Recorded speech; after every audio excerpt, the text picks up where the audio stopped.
Well, thank you, Congressman Crist. You are a faithful public servant, and you always have been with, and I know your heart is with your neighbors as well, obviously it is. So Michelle Evermore is with us. She is a nationally renowned expert on the unemployment insurance system. She can answer some of the questions, but Michelle, would you detail what you see here in Florida compared to other states? And what's going on across the country? Why is Florida so behind when it comes to providing that emergency assistance to our neighbors? Thank you for that question, Representative Cantor, and thanks also to Representative Crist for the opportunity to discuss Florida's uniquely unfair, stingy, and exclusionary unemployment insurance system. So in 2011 and 2012, the previous governor and legislature rammed through some of the most punishing rules in the United States. This system was actively designed to discourage workers from applying for benefits and were made to navigate a labyrinthine application process designed to fail workers.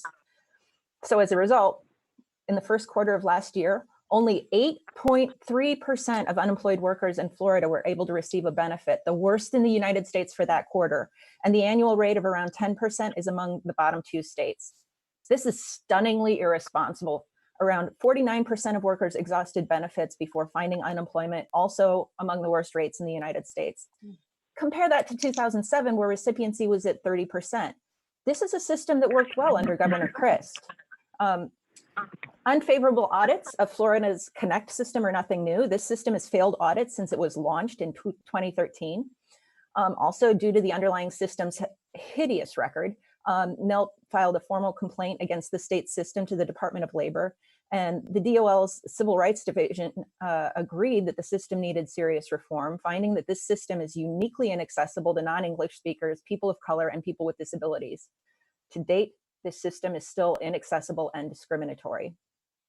I want to reiterate that in the past few weeks, in response to the COVID crisis, Governor Kemp in Georgia and Governor Whitmer in Michigan signed executive orders restoring states to 26 weeks of duration and improving their systems.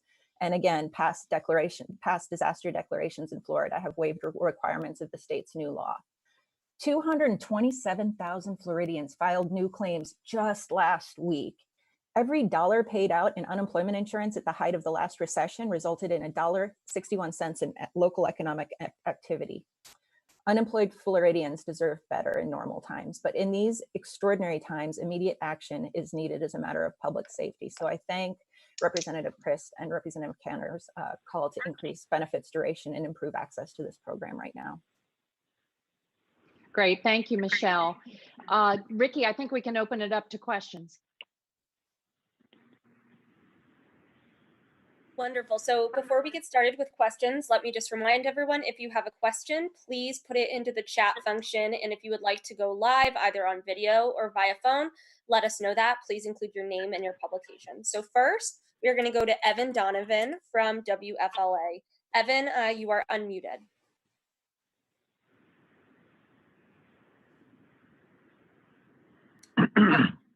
Hi, Evan.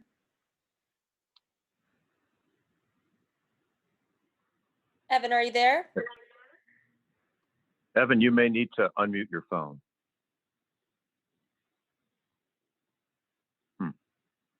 All right, I will remute Evan and we can get back to him. Up next, we have Lawrence Mower with the Tampa Bay Times. There's Evan. All right. All right, so up next, we have Lawrence Mower with the Tampa Bay Times and Miami Herald in Tallahassee. Lawrence, you are now unmuted. Hey, thanks. This is for former Governor Crist. There's obviously been a lot of problems with the website, the unemployment website. And while there's been a lot of blame to go around, the selection of the company, Deloitte Consulting, to carry out this contract was done under your administration, admittedly late in your administration. What did you know about that contract, and what do you make of it now? Well, what I make of it now is the fact that we need to change it and get it right and make sure that this works more efficiently and effectively for the people who are trying to get in. I'm sending a letter to the governor recommending to have a reputable tech company build an app that allows people to apply to their apply on their mobile device rather, And I think that would make things much simpler and much better. And I hope that he will take the advice and do just that. You know, during exigent times that we're facing like this, you want to have every line of communication as open as humanly possible. And so if you're having a system that's crashing and making it very difficult for people in a dire circumstance to get the needed services that they have to have, every option should be on the table. And I think a company that can build an app that makes it easier and more accessible is exactly what we need to do now.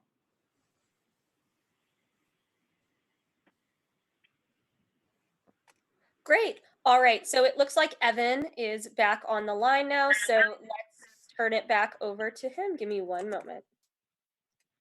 All right, Evan, you are now unmuted if you'd like to ask your question.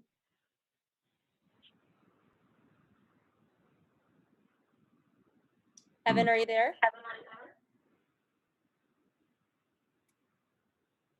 All right. It looks like we might still be having trouble with Evan.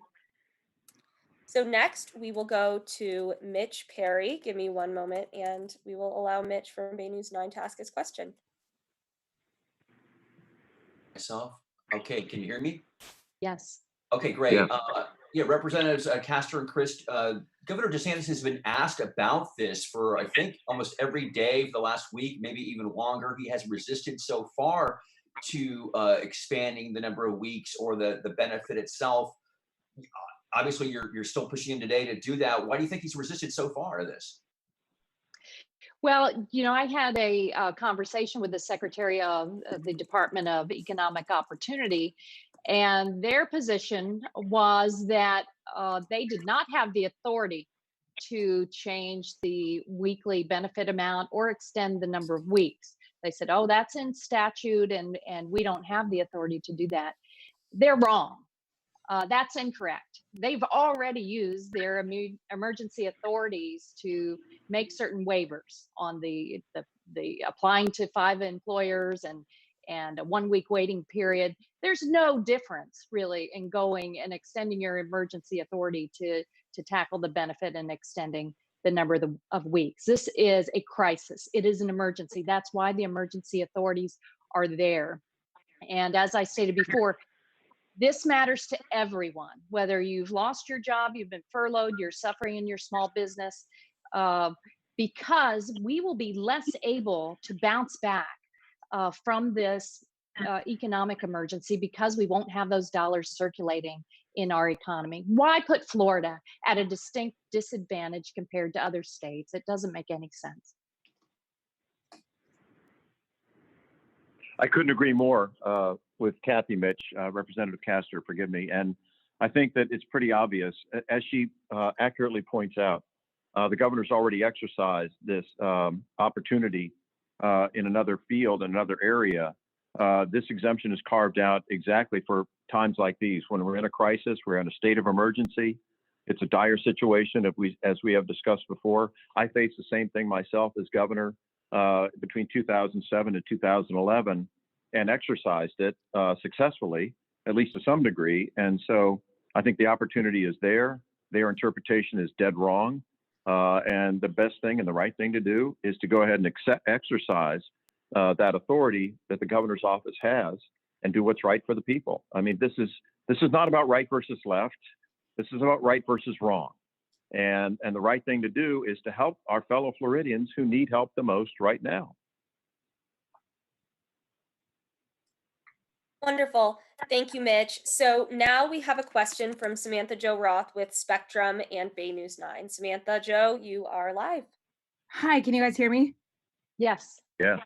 Hi there, representatives. My question is, so we know that the federal government has added an additional $600 to those unemployment benefits in addition to what Florida is already providing.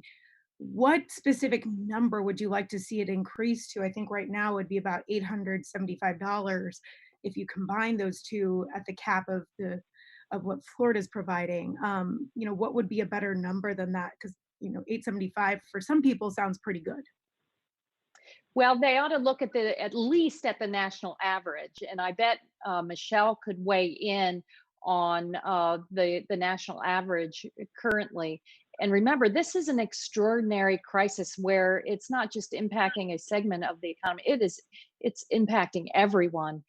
So I think Florida needs to be as generous as they possibly can be at this point. But Michelle, could you get into kind of the differences between states and how where Florida ranks in all of this? Yeah, absolutely. The national average weekly benefit amount is around $366.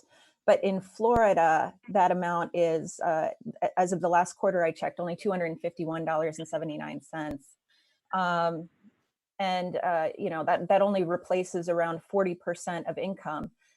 This additional $600 is going to trigger off at the end of July, and Floridians will be stuck with these low benefits for the duration of a potentially lengthy recession, unless the $600 is extended somehow.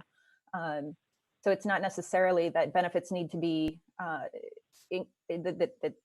$600 is a really incredible thing right now, but Florida's system needs to be fixed for the long haul. And Charlie, do you want to answer that too? Yeah, thank you, Kathy. I agree with both of you. Obviously, I mean, this is right and just and must be done. And the fact that Floridians suffer because we're providing such a low amount at the state level, at least. I mean, thank God, that Representative Castor and I had the opportunity in the CARES Act to up the bar an additional $600, but that's still insufficient. And as we've all spoken already, the governor's office, the governor has the opportunity to increase it, to have empathy, to have and show compassion to our fellow Floridians who need the help the most. I mean, those who have lost their jobs over this crisis are in a desperate situation, and they deserve and need and want help, and it should be provided to them, particularly in Holy Week. Wonderful. Thank you all so much. Up next, we have Gary from Politico. Gary, you are live. Hi, thanks for taking my question. I do want to roll back the tape a little bit with former Governor Crist, now Representative Crist. You have the same chief of staff for Governor DeSantis, who was your chief of staff. And as you noted earlier, but didn't go into great detail, you issued 2 executive orders in which you extended temporary benefits to unemployment that were authorized by Congress, even after the legislature had refused to endorse that move. I'm sure that did you get advice at that point in time that maybe you would be sued and that you would do it, but you should do it anyway? And was Shane Strum involved in those conversations and is aware of those conversations? On the last point, I'm not sure. He was my last chief of staff, Gary, and the time frame of that precisely, I'd have to look up and review in all candor. However, yeah, I was pretty sure that if I tried to do that as governor, you can go ahead and extend those additional benefits, there was the possibility and maybe even probability of a suit against me for doing so. But I understood what the statute said. I had been attorney general right before I became governor. And so I was used to getting sued as attorney general a lot, almost on a daily basis. And so, that's some of the things that you deal with as a leader. And you have to have the courage and the strength and know what's right and be driven by what's right and what is legal. And it's legal in this case for the governor to do precisely what I did and go ahead and extend additional benefits to the people in a time of need. That's where we are. That's what we're talking about. And I don't offer this, frankly, as criticism. I have been reluctant to criticize Governor DeSantis, and I'm not offering this as criticism. I'm offering it as friendly encouragement. For somebody, who has been governor, I can empathize with where the governor is right now. These decisions are not easy, but it's pretty crystal clear to me what is right and what is just. And what's right and what is just in this situation is to extend greater benefits to help our people in a time of need. It's all about health, safety, and welfare. And here we are at ground zero of providing that to the people of the state. It would be wrong not to do so. I'll leave it at that. All right, thank you so much. Next, we will head to Craig Patrick from Fox 13. Craig, you are now unmuted. Thank you very much. I have a question for Representative Castor, Representative Crist. We're hearing from a growing number of viewers who say they're part-time workers, they're gig workers. When they finally do get into the state system, they cannot proceed. There's a roadblock because under the state program, they are ineligible for state benefits. And as such, they can't move forward to get into the system to tap into extended federal benefits. With that in mind, there is at least some confusion here. What can part-time and seasonal and gig workers do to tap into those extended federal benefits?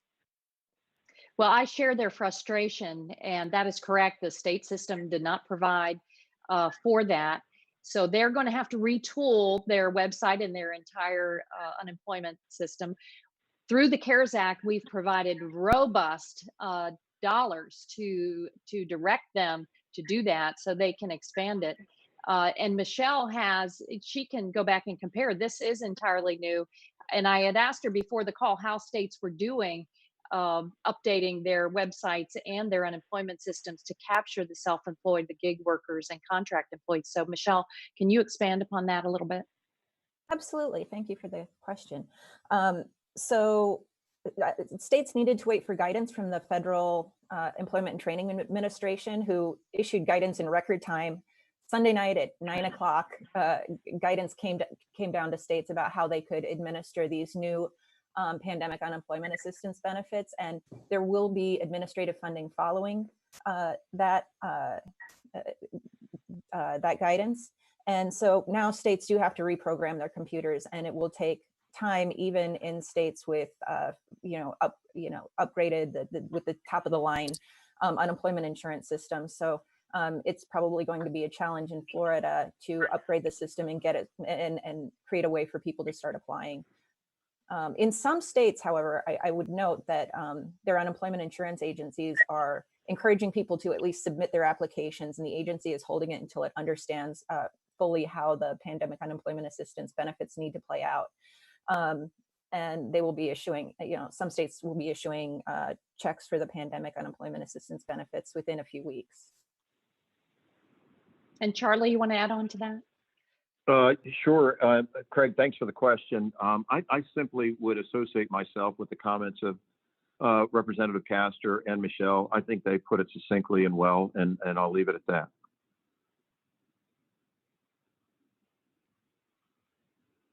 All right, so we're going to head back to Evan Donovan. I believe he has his feature figured out. Evan, are you there? Let's hope so. Can everybody hear me? Hi, Evan. Yes. Great. Okay, finally. Sorry about that, guys. So I have two questions. The first one is, it's obvious that Florida's unemployment benefits are pretty paltry, but isn't that secondary to the problem right here? Like, no one can get into the system. It's completely overwhelmed.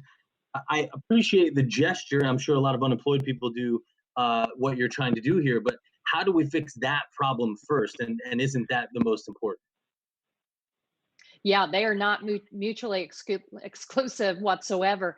That's why, as part of the CARES Act, we've provided additional monies to the state to ramp that up. To the governor's credit, he's hiring folks, he's pulling other state workers to get on board. But there had been a warning when he came into office that this unemployment system was totally inadequate. They should have acted in a swifter fashion just to make it functional for what happens every day before this emergency. But look, it's an all hands on deck moment. A public health crisis and an economic crisis, and it's to everyone's benefit across the state of Florida if we can get this up and running as soon as possible, get those dollars back into the pockets of people who have lost their jobs, and get them circulating throughout the broader economy. Charlie? Yeah, thank you, Kathy. And Evan, thank you very much. I think, our letter about asking the governor to build an app to allow for mobile access, for example, like a company like Google, if you will. Paper can be dangerous in a situation like this. I mean, there apparently are lines in Hialeah on the news already. So we have sent this letter. We'll share it with you. We've sent it this morning, and hopefully that will be of helpful advice to the governor. Can you believe it? They've started printing the paper applications. Here, State Senator Janet Cruz has advised me that she has those paper applications available outside her office door, and that's going to be an answer for some people, but it's not an answer for the bulk of Floridians who have to rely on a functional unemployment system, especially at a time of such an emergency. Right. Absolutely. Thank you both. And I think my follow-up here is sort of builds on Samantha Joe's question, which is that, you know, economists overwhelmingly agree that unemployment benefits do disincentivize people to seek work, but at the same time, it's obvious that Florida's are too low. So when we talk about what the right number is, doesn't this highlight a bigger issue in our economy, that the people on the lower end of the wage scale aren't getting paid enough money? And the idea being that if you're adding $6 a week to unemployment benefits to get at $875, and you're disincentivizing, for example, healthcare workers from going to work at a time when we need them the most, which was one of the reasons that Rick Scott and the other 3 senators mentioned that they had a problem with the CARES Act before it came out of the Senate. Doesn't this highlight a bigger issue that we're just not paying people enough money? Yes, we should raise the minimum wage. You know, the Congress hasn't raised the minimum wage for well over 10 years, although the House of Representatives voted this past year to raise the wage to $15 per hour over the next few years. But a public health crisis, an economic emergency like this, demonstrates I think the poor public policy at the state level when it comes to wages and when it comes to healthcare. We're one of just about a dozen of states that has not expanded Medicaid. That means we have about 800,000 of our neighbors who do not have access to affordable quality care. And it means that we are sending billions and billions of our tax dollars up to Washington, and they sit there and they're spread out to other states. Those could be dollars right now that could be helping our hospitals, helping ensure that all of our neighbors have access to treatment that they need. Yes, we've covered through the emergency aid packages COVID testing. The administration rightfully said they're going to cover treatment, but that is no substitute for broad-based health coverage that is there when you need it, especially in times of emergency. Charlie? Yeah, listen, Evan, I couldn't agree more with Representative Castor. I mean, Kathy gets this and understands it very, very well. And what we're really talking about here is an income inequality problem in the United States of America. I mean, you know, the continued persecution, if you will, of the poor is outrageous. And the fact that we can't raise the minimum wage all across this country to at least $15 an hour is embarrassing. We're the richest country in the world. I mean, we're the richest country in the history of the world. You know, what's wrong with us? I mean, you know, we have to have greater compassion and empathy, especially as I cited earlier from the book of Matthew. You know, how you treat the least among us says a lot about who we are as a people, as a nation. And I know we're a compassionate nation. I know that we're good people. But sometimes we get people in office that don't share the same compassion that you know, the people of the country or the state of Florida do. And it's a real disconnect. And we need to get right with this. And again, as Kathy indicated, you know, not accepting Medicaid expansion is unconscionable. I mean, you know, what kind of person is it that doesn't want to provide health care for the poor in our state and our country? I mean, that's just so appalling to me. I can't even articulate it appropriately. It's unconscionable. So, you know, I mean, this is an issue of fundamental fairness and simply doing what's right. And as I said earlier also, to me, this has nothing to do with politics. This has nothing to do with Republicans versus Democrats. This has nothing to do with right versus left. It is exactly on point, a matter of right versus wrong. And not helping people, particularly in a time of need that we're experiencing this crisis, is dead wrong. All right, thank you all so much. Up next, we have a question from John Hill with the Tampa Bay Times. John, you are now unmuted. Thank you very much. And thank you for doing the call. My question is about the federal benefits. With all the delays that so many people are having getting into the system, is the clock running on these benefits? Are there any end points or end times after which you can't receive these? So are some people facing getting maybe 2 months or 3 months as opposed to either the 4 additional months of unemployment? You know, I believe that there is the end of July cutoff, but the Congress is going to come back and provide additional aid. Michelle, can you confirm that there is a hard and fast deadline in July, and with no wiggle room for states and our neighbors who need to enter the system and aren't able to because of inadequate systems? Yeah, the deadline is July 31. However, the start date is whenever Florida signed its agreement with the Department of Labor. So if somebody's eligible for the $600 this week, regardless of when they actually get approved, they should get the money dating back to this week. So we're going to have to fix the July date, likely, if this economic emergency tied to COVID continues. And I know Charlie would agree with that, right? I 100%, of course, Yeah. Kathy. And, you know, that's just a matter of having a good heart and a good soul and understanding what the right thing is to do. And, you know, as I've said to a lot of people, you know, as we continue to move along in Congress with these different stimulus bills, it's been historic already what we've done in this crisis. And I'm very pleased that the Congress is responding in such a responsible fashion. And I know that's only going to continue, Kathy, because our speaker is extraordinary and she is leading us incredibly well and will only continue to do so. All right, wonderful. So we are going to ask our last question now, which is written from Blaze Gainey with WFSU. Blaze says, applying is one problem. Paper applications are great, but processing applications isn't quick. How can that be sped up to help people get approved and money in their hands quickly? Well, with the state of Florida has to have an all hands on deck moment, and the Congress is trying to speed that money back home into the pockets of our neighbors who need it.